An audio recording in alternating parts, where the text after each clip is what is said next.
Welcome to TwoQuestions.tv. I'm Susan Barancini-Mo. Joining me today is Dr. Dawn Graham, the Career Director at Wharton's Executive MBA program. She's a licensed psychologist and she's the host of SiriusXM Radio's weekly show, Career Talk, on Channel 132.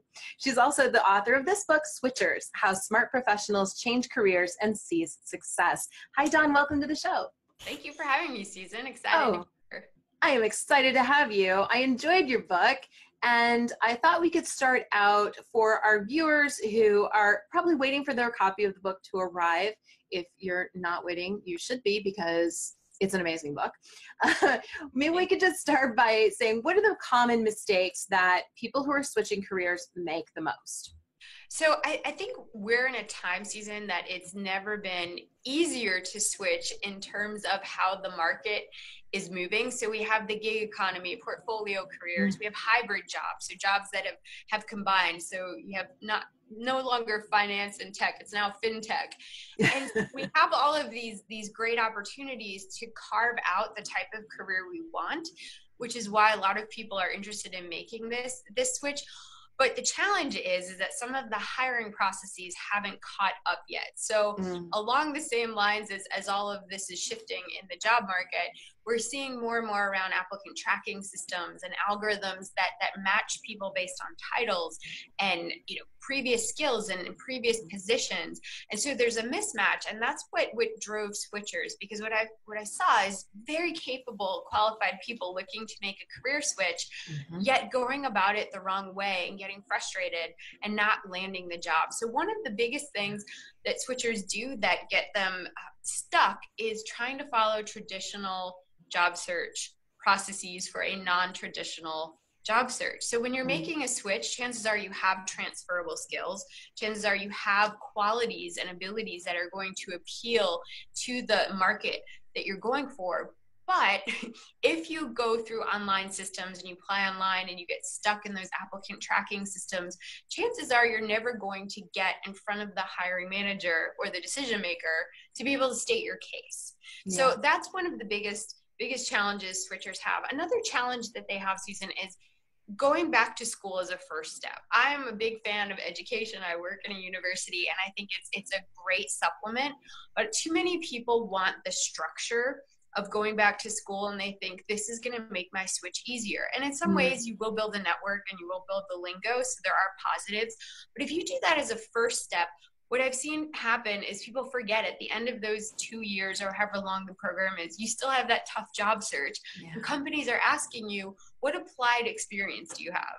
And you say, well, I just spent all this time going through this program and I don't have applied experience. So if you're going to go back to school, make sure they have applied experiences, make sure that if they have a placement center, understand how are they placing graduates and what are their placement rates. So really do your due diligence before doing that. I've also had people who have gone for 2 years, went through a program only to get out and say, wow, that's not what I want to do. I didn't realize what that job was like. And now I have 2 years of debt and this isn't what I want to do. So the first step really needs to be to understand where you're going. I always say it's better to run to something than run from something. And most switchers, they recognize when they're ready to be done. I know that I want to do something different, but then you really need to take the time to think about, all right, where do I want to go? How does it fit in with where I am in my life, which is usually, mid-career, and you have family and you have other things that you have to consider when you're making this. And how does this really fit? So I think that's another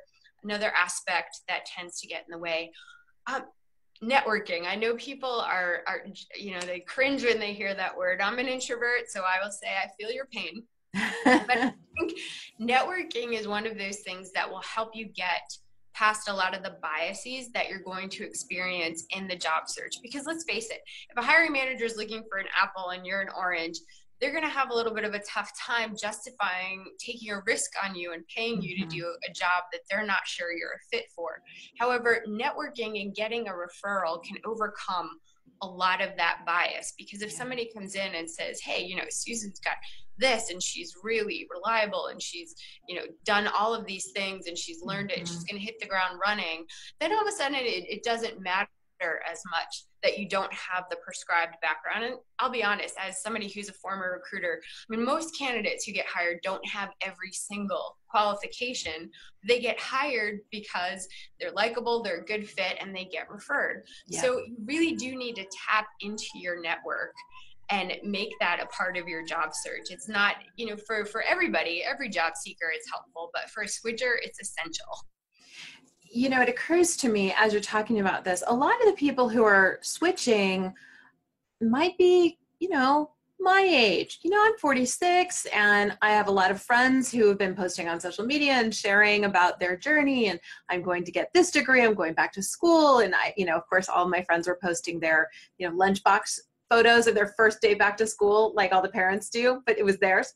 And so I think that people at a certain age start to really reevaluate. Am I happy? Do I like what I'm doing? Is this really fulfilling what I believe to be my life purpose?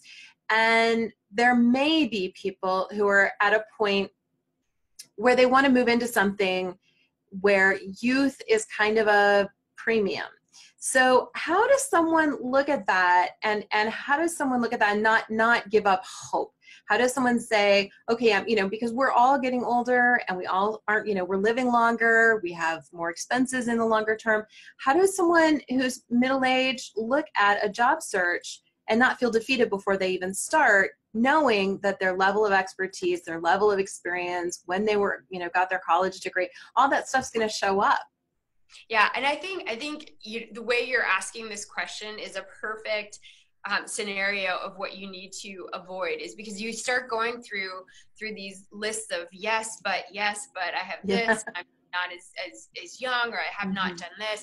And what we do as switchers is we psych ourselves out before we even get to the hiring manager to plead our case. And I think one of the things that we all need to do as job seekers is to look at, what do we bring to the table? Because sure, no one has every job qualification that a job asks for. But what a hiring manager is most interested in is that you can come in, make him or her look good, hit the ground running, and depending on the company's mission, make it profitable or support the mission.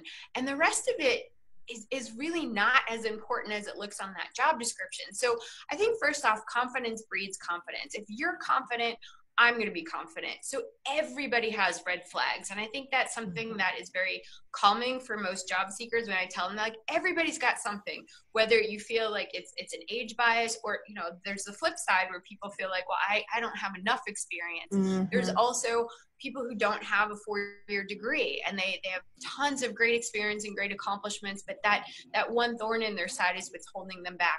Or they've maybe made some mistakes along their job path and they look like a job hopper. Maybe even in today's world, if you stay somewhere too long, now you're looked at as you're not very agile, and we don't know if you can function in our culture.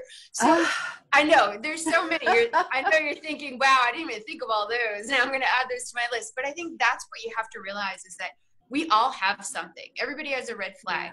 And in the book, I use a lot of psychology because I think this is really important in all business transactions, but especially in hiring, is that when you start thinking about it from the hiring manager side and the company side, here's a secret. The hiring process is about elimination, not selection. And if you shift your strategy to incorporate that, it changes everything. Because first off, I'm going to knock out all those red flags. So if you're coming to me listing all those red flags, you're making it easy for me. So you have to understand them and you have to neutralize them. And that's where a referral, like a network contact, can be very helpful. I mean, there's a lot of research out there on this, but if you're a referral, you've got a 1 in 3 chance of landing an interview versus somebody who is applying online who's got a 1 in 10 chance. So I mean, knowing what ups your odds is going to be helpful. Also, hiring managers want to avoid loss. They want to avoid the loss of a bad hire. They want to avoid the loss of bringing somebody in, training them, and losing them to another company, or it's not a good fit. They want to avoid the loss of embarrassment about hiring the wrong person or somebody who's going to need their hand held. So when you start putting yourself in that person's shoes and understanding the psychology of what they're looking for, you can create a strategy that that eliminates all of those concerns and shows them that you're the person that they want to roll the dice on. And that's what the book really teaches you, is really get inside the hiring manager's mind so that you can come at your approach in a way that pretty much pacifies all of those concerns. I like that so much better than the approach that I formulated in my question. That's very common, because we always start to pick apart what don't we have. And the fact is, I think when you realize rarely, if ever, does any candidate have all of the boxes ticked. Here's another thing that people forget. Hiring managers don't enjoy the hiring process any more than we do as job seekers. I mean, think about it. They've got a day job and it is not hiring. And so everybody they have to interview, every resume they have to look at, every email they have to respond to is taking them away from their day job. So if they get a great referral who doesn't have all the boxes ticked, or maybe isn't, the right level of experience, whatever, but somebody they trust is saying, this person is the person, they're gonna be like, great, done. Let's get this moving so I can get back to my job and get this piled work off my desk and onto this new person. That's awesome. That's great advice. Dawn, where can people find you? So you can find me at LinkedIn, or you can find me at my website, drdononcareers.com. And of course, I'm on SiriusXM channel 132, live Thursdays at noon Eastern time. Perfect. We'll have all that in the show notes for today. Thanks for being on this show. Thank you. I really enjoyed this. All right, viewers, here's the book. Make sure you get this. If you're thinking about changing careers, it will save you a lot of heartache. Thanks for watching. We'll see you next time.